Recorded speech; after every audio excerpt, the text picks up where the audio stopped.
नमस्कार दोस्तों, स्वागत है आप सभी का। तो हम लोग कर रहे थे हिमाचल टीजीटी टैट के कुछ प्रीवियस ईयर क्वेश्चन पेपर का डिस्कशन। पिछले क्लास में हमने जुलाई का पार्ट 1 किया था, अब हम करेंगे पार्ट 2। तो चलिए फिर शुरू करते हैं हम आज के पहले क्वेश्चन से। Ganga 101 and Ranjit Deccan are variety of which crop. Ganga 101 और रंजीत डेक्कन जो है किस फसल की किस्में हैं, किससे संबंधित है ये। ठीक, तो देखिए ये जो है मेज मतलब मक्का, ठीक है, जिसको पहाड़ी भाषा में हम छल्ली बोलते हैं, है ना। तो उससे संबंधित है ये एक हाइब्रिड है जो कि 1961 में शुरू की गई थी। ठीक है, हाइब्रिड फसलें थी ये, जिसको 1961 में भारत सरकार के द्वारा या फिर किसानों के द्वारा शुरू किया गया था। तो 1961 याद रखना है, गंगा 101 रंजीत दक्कन याद रखनी है, और ये मेज से संबंधित है, मेज मतलब मक्का। ठीक है, नेक्स्ट क्वेश्चन हमारे पास, व्हाट इज पेंटागन। पेंटागन क्या है? तो देखिए पेंटागन यूएसए की एक बिल्डिंग है जो कि 1941 से 1943 के बीच में बनी थी। कहां पे है ये? यूएसए के वर्जीनिया राज्य में, वर्जीनिया के अंदर है ये। ठीक, और ये है क्या? तो ये एक डिफेंस डिपार्टमेंट है। ठीक है, headquarter of the US defence department. Clear? तो ये अगर आपने बहुत सी हॉलीवुड मूवीज भी देखी होगी, उसमें भी बहुत बार शो किया जाता है ये। ठीक है, तो पेंटागन क्या है? एक डिफेंस डिपार्टमेंट का हेडक्वार्टर है यूएसए का। ठीक, अगला क्वेश्चन है हमारे पास, the Tropic of Cancer passes through how many states of India. ठीक है, कर्क रेखा भारत के कितने राज्यों से होकर गुजरती है?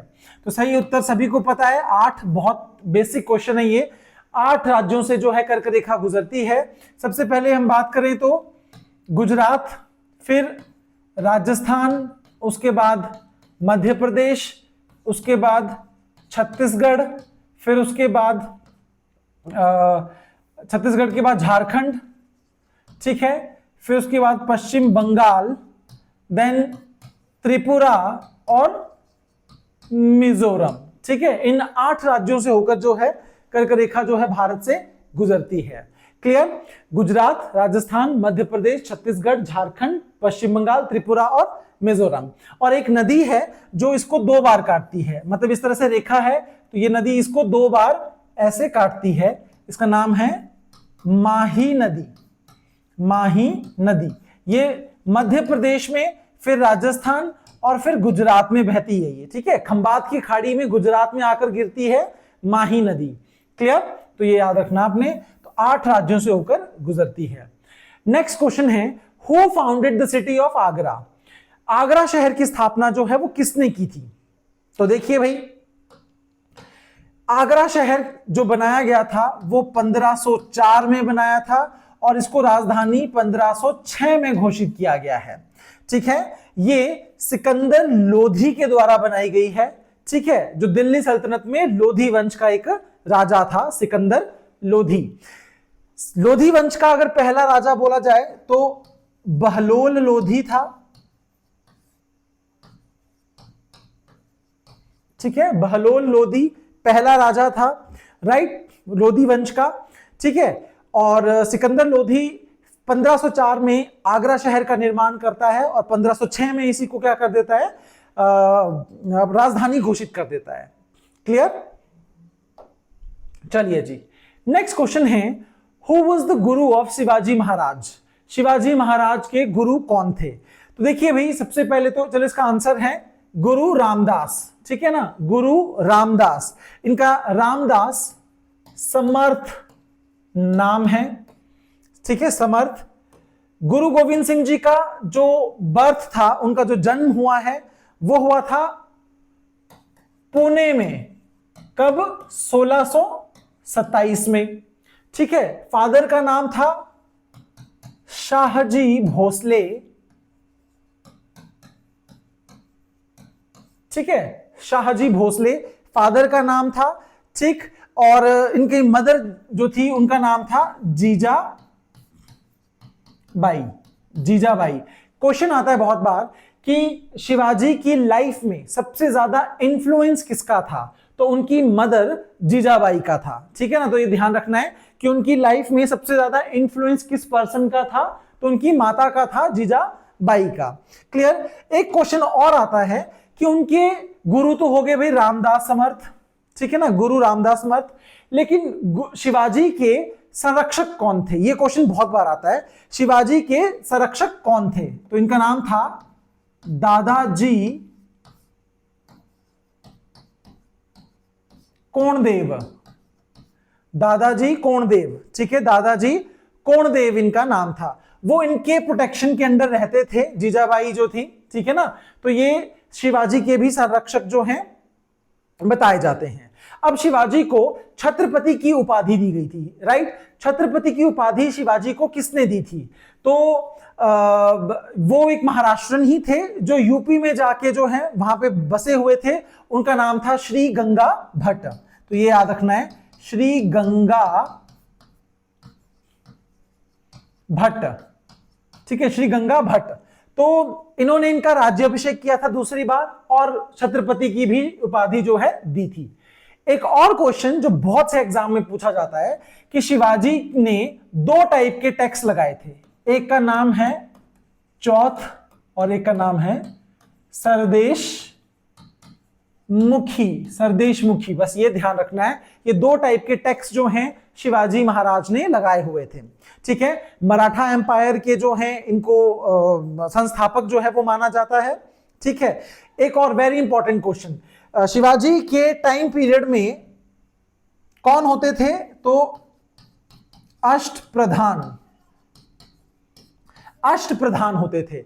देखो, भारत में ऐसे 2 राजा हैं जिनके टाइम में नवरत्न थे। एक था चंद्रगुप्त द्वितीय, जिसको हम विक्रमादित्य भी बोलते हैं। ठीक है, और एक थे अकबर। उनके टाइम में क्या थे? नवरत्न हुआ करते थे। अष्टप्रधान किसके टाइम में थे? शिवाजी के टाइम में थे। तो ये ध्यान रखना है, अष्टप्रधान। ठीक है, तो ये आपने याद रखना, वेरी इंपॉर्टेंट क्वेश्चन। चलिए जी, फिर नेक्स्ट क्वेश्चन अब हमारे पास है, अगला क्वेश्चन है, who started Gurmukhi script? Gurmukhi script जो है वो किसके द्वारा शुरू की गई थी? तो दूसरे सिख गुरु, सेकंड सिख गुरु, गुरु अंगद देव के द्वारा ये गुरुमुखी जो है ये लिपि है, ये स्क्रिप्ट है, एक लिपि है।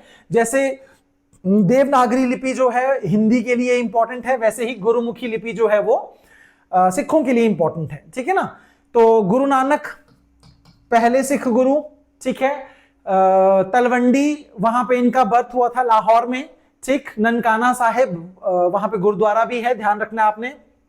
ठीक है, अर्जुन देव 5वें गुरु हैं जिन्होंने गोल्डन टेम्पल की शुरुआत की थी, मतलब बनाया था इन्होंने गोल्डन टेम्पल, हरमंदिर साहिब बोलते हैं उनको, उस मंदिर को। और गुरु गोविंद सिंह 10वां ग्रंथ जो है इन्होंने लिखा था, 10वें सिख गुरु हैं इस तरह से।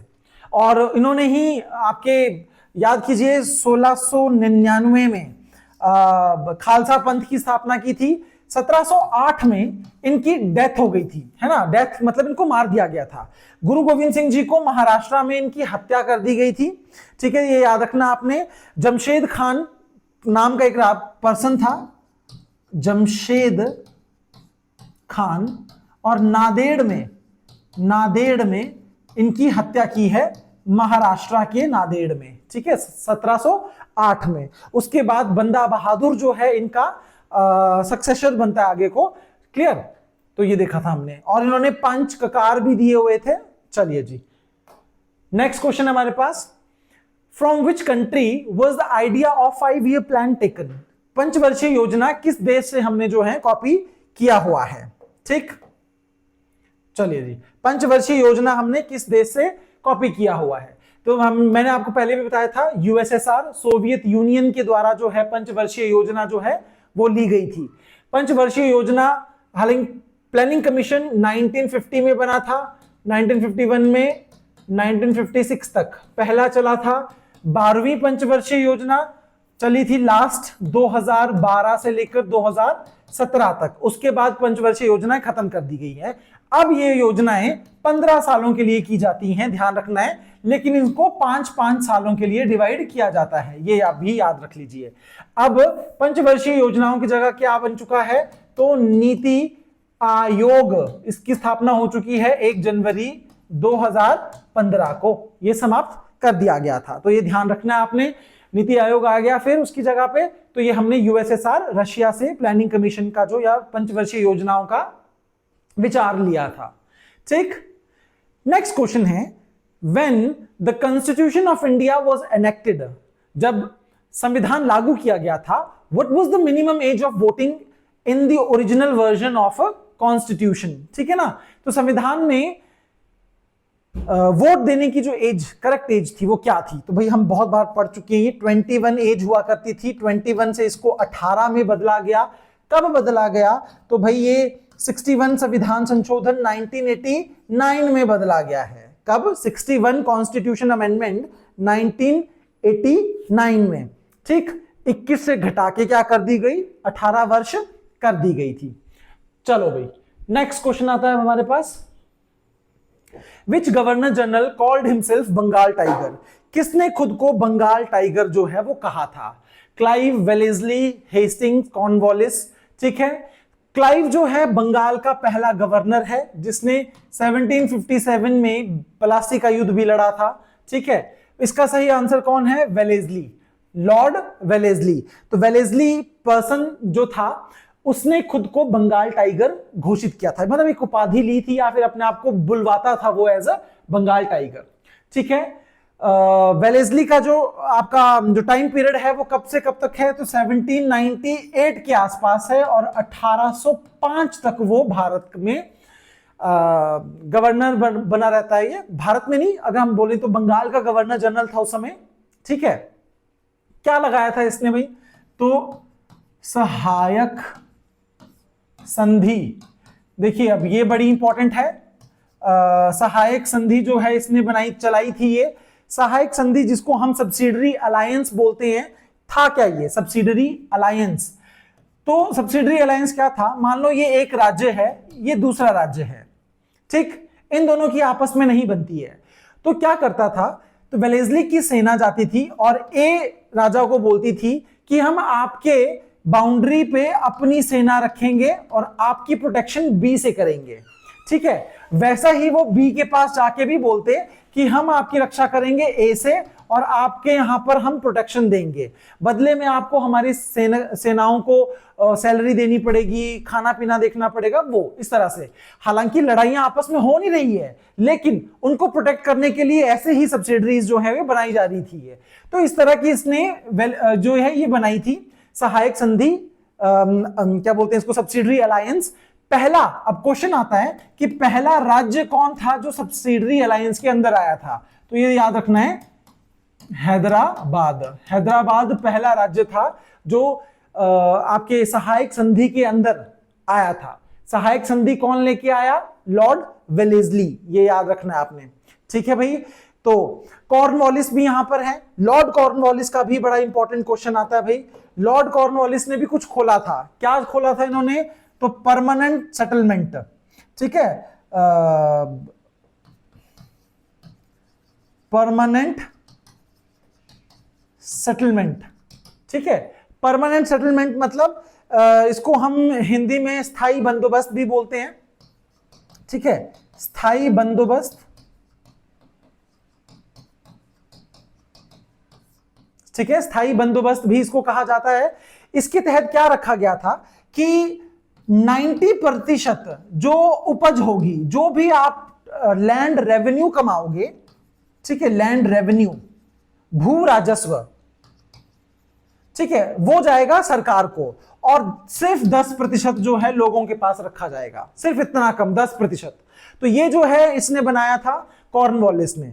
ठीक है, ये भी याद रखना है। कॉर्नवालिस का टाइम क्या था? 1785 था। ठीक है, 1785 से लेकर तकरीबन 90s में रहा है ये, 93 94 के आसपास तक रहा है ये वैसे तो कॉर्नवालिस।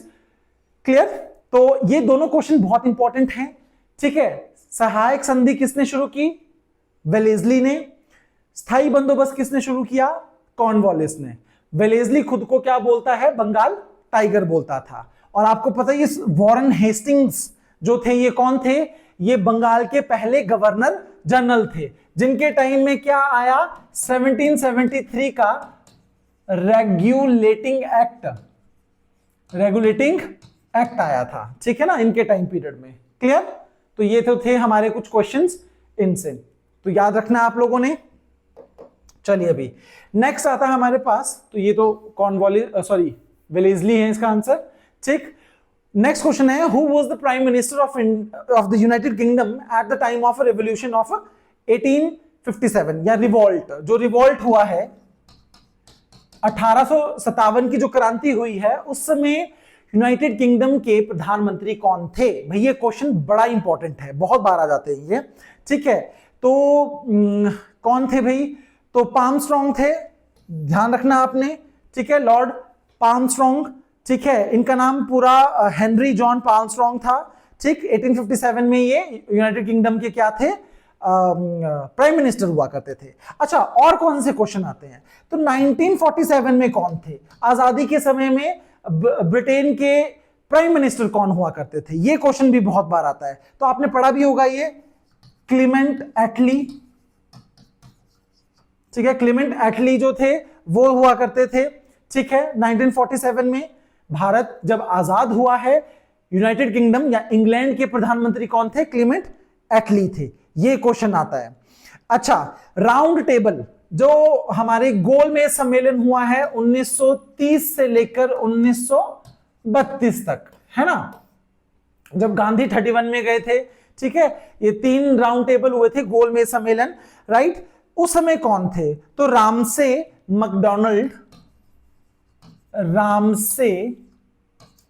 मैकडोनाल्ड जो समय प्राइम मिनिस्टर हुआ करते थे, रामसे मैकडोनाल्ड। ये वाला भी क्वेश्चन रखना आपने याद।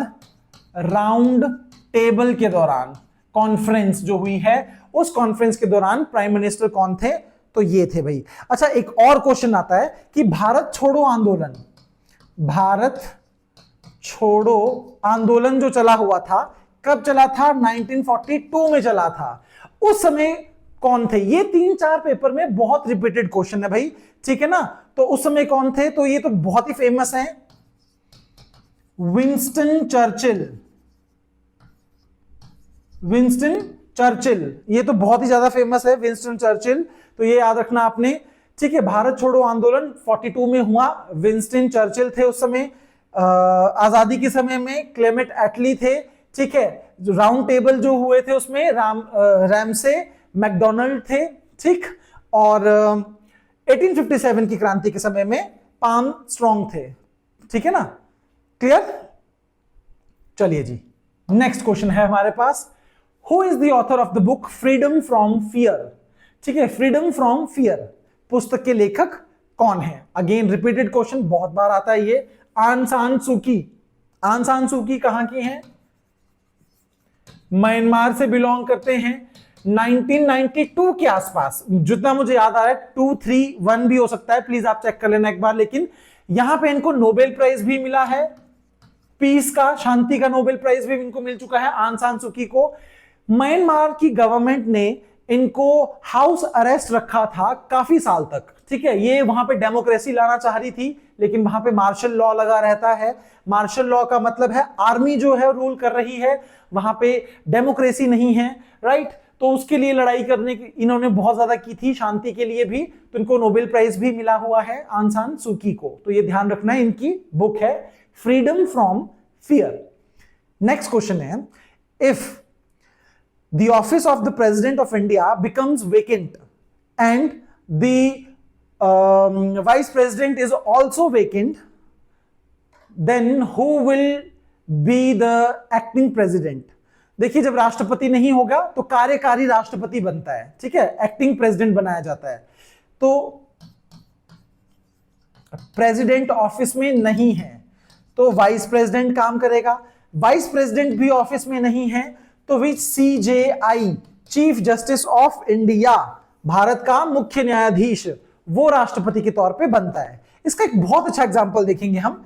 1967 से लेकर 1969 में डॉक्टर जाकिर हुसैन जो थे, उनकी डेथ हो गई थी कार्यकाल के दौरान, डॉक्टर जाकिर हुसैन की, ठीक है। फिर 1969 में वी गिरी जो थे, वो राष्ट्रपति उपराष्ट्रपति थे, ठीक है। फिर राष्ट्रपति के तौर पे काम किया उन्होंने सिर्फ 1 महीना।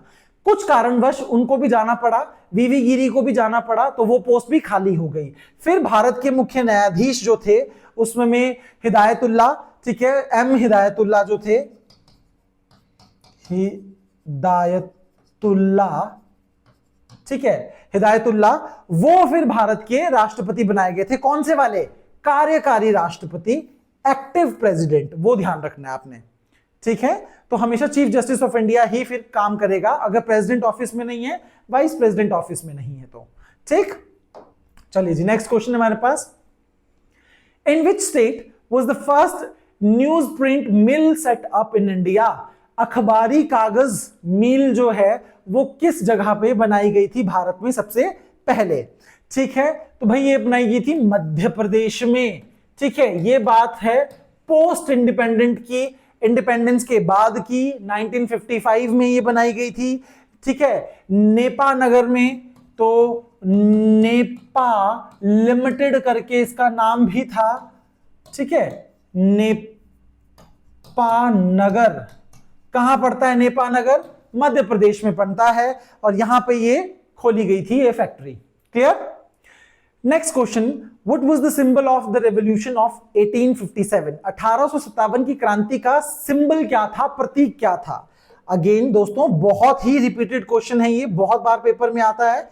तो ये क्या था? एक रोटी था और एक लोटस, कमल का फूल था। तो फर्स्ट ऑप्शन, ठीक है, लोटस और रोटी, ब्रेड, रोटी और कमल।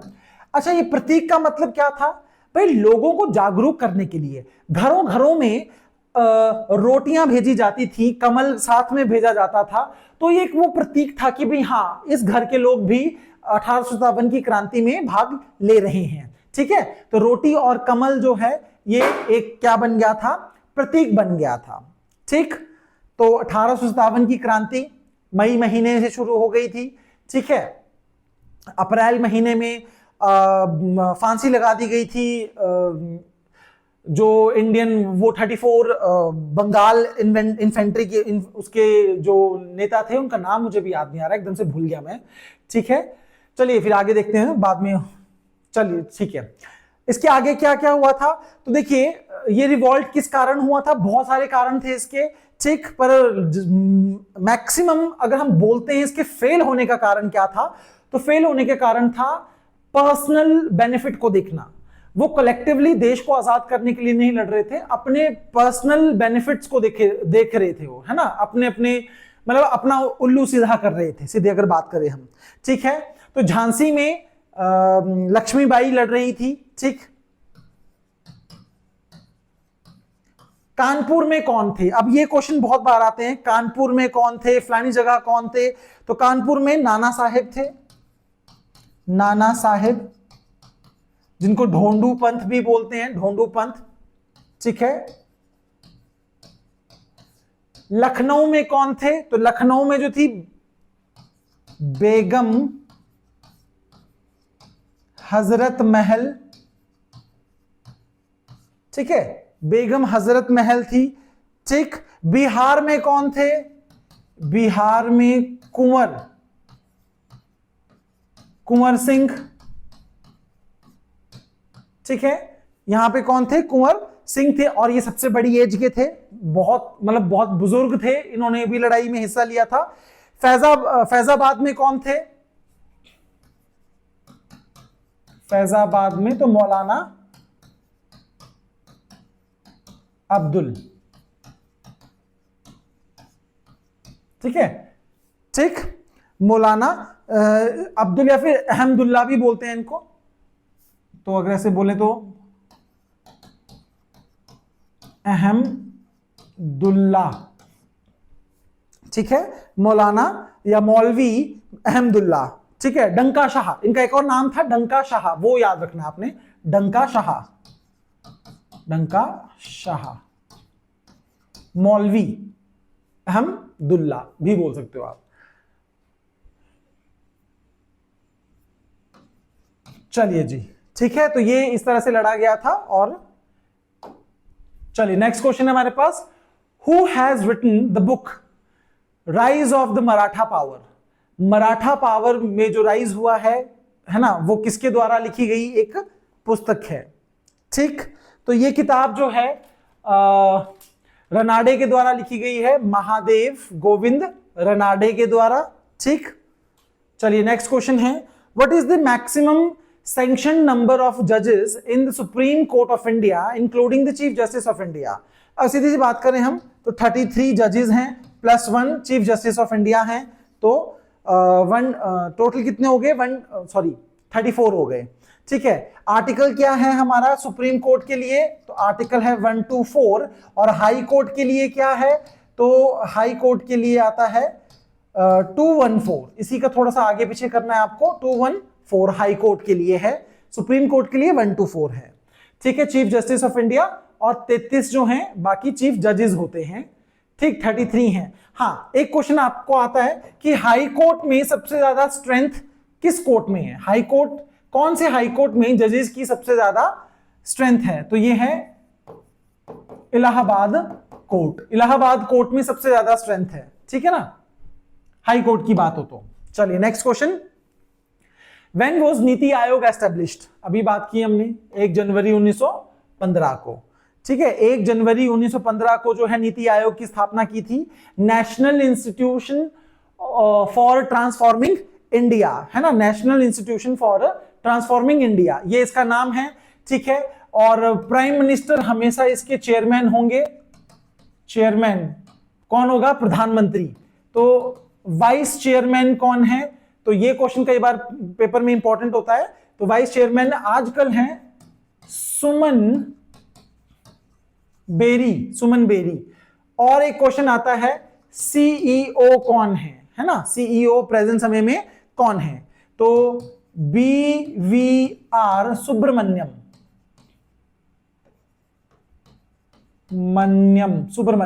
ठीक है ना, ये हैं सुब्रमण्यम। क्लियर, तो ये हो गया हमारा प्रेजेंट समय की बात। Next question, who invented the steam engine first. Steam engine की इन्वेंशन किसने की थी, तो भाई 1712 में हुई थी। ठीक है, किसके द्वारा हुई थी, तो थॉमस न्यूकॉमन। ठीक है, न्यूकॉमन। ठीक है, थॉमस न्यूकॉमन इनका नाम था। 1712 ईस्वी में इनके द्वारा जो है ये स्थापना की थी या इन्वेंट किया था। अगला क्वेश्चन है, in which year did the Earth Summit take place in Rio de Janeiro. Rio de Janeiro जो ब्राजील में है, पृथ्वी शिखर सम्मेलन जो है वो किस वर्ष किया गया था भाई। ठीक है, तो ये किया गया था 1992 में, ध्यान रखना है। इसी बैठक को हम UNCED भी बोलते हैं। ठीक है ना, UNCED, United nation conference on environment development. ठीक है, तो United nation conference on environment development, इसके ये भी इसको नाम दिया जाता है इस तरह से, अर्थ समिट बोलते हैं इसको। जून महीने में 1992 में ये चलाई गई थी। क्लियर, इस तरह से। अच्छा, एक और मुझे याद आ रही है, वेरी इंपॉर्टेंट, वो भी बहुत जरूरी है, वर्ल्ड समिट ऑन सस्टेनेबल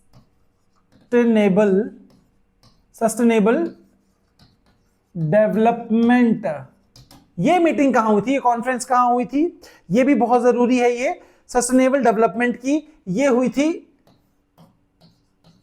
अगस्त 2002 में साउथ अफ्रीका। ठीक है, साउथ अफ्रीका में 2002 में world summit on sustainable development. 17 गोल रखे हैं यूनाइटेड नेशन ऑर्गेनाइजेशन ने, 17 गोल्स हैं ये सस्टेनेबल डेवलपमेंट गोल्स। ठीक है, तो इसकी जो बैठक हुई थी साउथ अफ्रीका में हुई थी, जोहान्सबर्ग में, ये याद रखना है, जोहान्सबर्ग में 2002 के अंदर। चलिए अगला क्वेश्चन है हमारा, Who was the Viceroy of India at the time of Jallianwala Bagh massacre? Jallianwala Bagh हत्याकांड जो हुआ था उस समय भारत के वाइसराय कौन थे? चेम्सफोर्ड थे। आपको सुना होगा, देखिए ये भी याद करने का तरीका है, 1909 में मॉन्टेग मार्ले मिंटो सुधार आया था और 1919 में मॉन्टेग्यू चेम्सफोर्ड सुधार आया था। तो 1919 में 13 अप्रैल 1919 को यह घटना घटी थी। तो उस समय कौन थे? लॉर्ड चेम्सफोर्ड जो थे वो हुआ करते थे। अभी हमने कॉर्नवालिस का देखा, ठीक है, 1786 के आसपास जो थे ये बने थे, ठीक है। विलियम बेंटिक तो ये 1828 से 35 तक रहे हैं, ठीक है। और माउंटबेटन 1947 में रहे थे ये। चलिए जी, नेक्स्ट क्वेश्चन है हमारे पास। व्हाट वाज चौथ? देखो मैंने अभी बात कर रहा था चौथ और सरदेशमुखी। सरदेशमुखी ये दो टाइप के टेक्स्ट जो हैं ये शिवाजी महाराज ने लगाए थे, मराठा एम्पायर ने। क्या थे ये? रिलीजियस टेक्स्ट था ये, औरंगजेब ने जो लगाया था। अकबर के द्वारा ये रजिया बेगम, अच्छा ये अलग हैं, तो चलो ऑप्शन से लग रहा है हमें पता कि ये revenue tax imposed on the neighbouring states, जो कि पड़ोसी थे। स्पेशली कौन? मुगलों के लिए था ये लगा हुआ। मुगलों में जो पड़ोसी थे मराठाओं के, उन पे चौथ मतलब उनके लैंड का रेवेन्यू का 1/4 हिस्सा, ठीक है। और सरदेशमुखी उसके ऊपर एडिशनल की चार्ज है ये। सरदेशमुखी उसके भी ऊपर एक एडिशनल चार्ज हुआ करता था, ठीक है। तो ये किसने शुरू किए थे? शिवाजी महाराज ने, तो ध्यान रखना है। नेक्स्ट क्वेश्चन है, national safe motherhood day celebrated, ठीक है। मातृ सुरक्षा ये जो दिवस है, सेफहुड डे है, ये कब मनाया जाता है?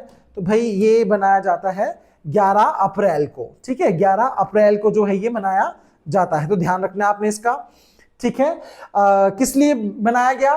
फर्स्ट टाइम कब बनाया गया? तो फर्स्ट टाइम ये 2003 में सेलिब्रेट किया गया था, कस्तूरबा गांधी के बर्थडे के दिन 11 अप्रैल को, ठीक है। कस्तूरबा गांधी, राइट। चलो नेक्स्ट क्वेश्चन है हमारे पास। Which two Mughal emperor wrote their own memoir, ठीक है। ये मेमोआर मतलब ऑटोबायोग्राफी भी बोल सकते हो आप इसको,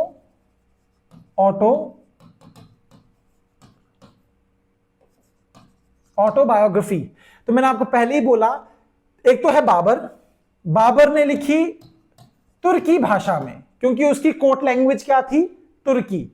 और जहांगीर ने लिखी फारसी भाषा में, क्योंकि उसकी फारसी भाषा कोर्ट लैंग्वेज थी। तो भाई ये पेपर में याद रखना है, ये लैंग्वेज भी पूछी जाती है कि बाबर ने अपनी आत्मकथा किसमें लिखी? तुर्की भाषा में। जहांगीर ने किसमें लिखी? फारसी में। बाबर का मकबरा कहां है? काबुल में। जहांगीर का कहां है? लाहौर में।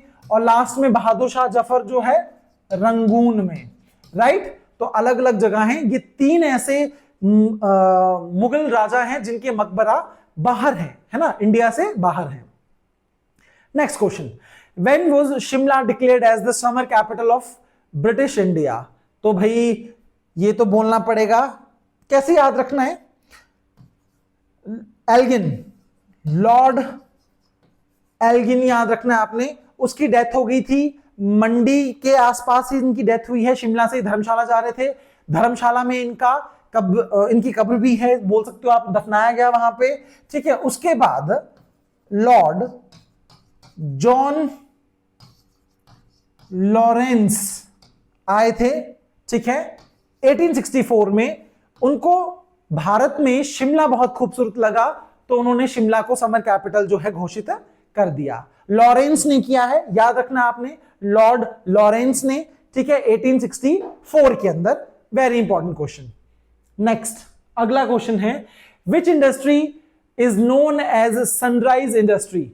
सूर्योदय उद्योग किसको कहा जाता है? तो भाई ये बोलते हैं भारत में इंफॉर्मेशन टेक्नोलॉजी को, वर्ल्ड के लेवल में भी, ठीक है, इंफॉर्मेशन टेक्नोलॉजी को सनराइज इंडस्ट्री बोलते हैं, ठीक। What was the gold currency called during the Gupta period? Very important question. Gupta period में गोल्ड करेंसी को क्या कहा जाता था? गोल्ड को, अच्छा गोल्ड को, तो सिल्वर को क्या बोलते थे, है ना। ये अलग अलग क्वेश्चन जो है पेपर में आते हैं।